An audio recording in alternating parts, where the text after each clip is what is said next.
అనకాపల్లి జిల్లా నక్కపల్లి మండలంలో ప్రభుత్వం తలపెట్టిన బల్క్ డ్రగ్స్ కోసం రాజేపేటలోని రైతుల భూముల్లో ఏపీఐఐసి రెవెన్యూ అధికారులు భారీ స్థాయిలో పోలీసులను మోహరించి చెట్లు తుప్పలు తొలగించే పనులు ప్రారంభించారు.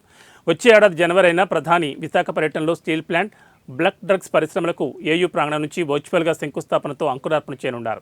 ఈ నేపథ్యంలో ఈ పనులు అడ్డుకుంటారని భావించి ఎస్ రాయవరం మండలం ధర్మవరంలో నివసిస్తున్న సిపిఎం జిల్లా కార్యదర్శివర్గ సభ్యులు అప్పలరాజును నక్కపల్లి ఎస్ రాయవరం పోలీసులు బయటకు వెళ్లనీయకుండా గృహ నిర్బంధం చేశారు.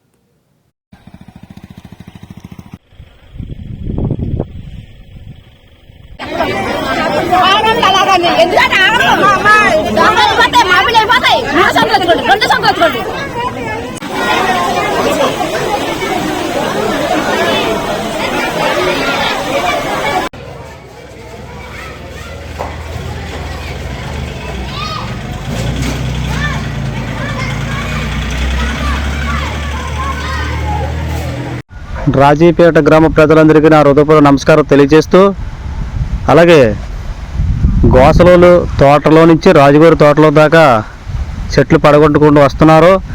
భారీ ఎత్తిన పోలీసు సిబ్బందిని పెట్టుపోయి ఈ యొక్క చెట్లు తీయడం జరుగుతుంది. కానీ ఇక్కడ ఉన్నటువంటి మత్స్యకారులకు కూడా ఏం చెప్పలేదు.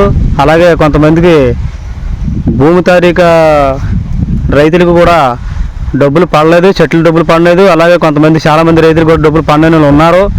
కానీ ఎవరికి ఏం చెప్పకుండా ఈ యొక్క చెట్లు తీయడం అనేది చాలా ఘోరమని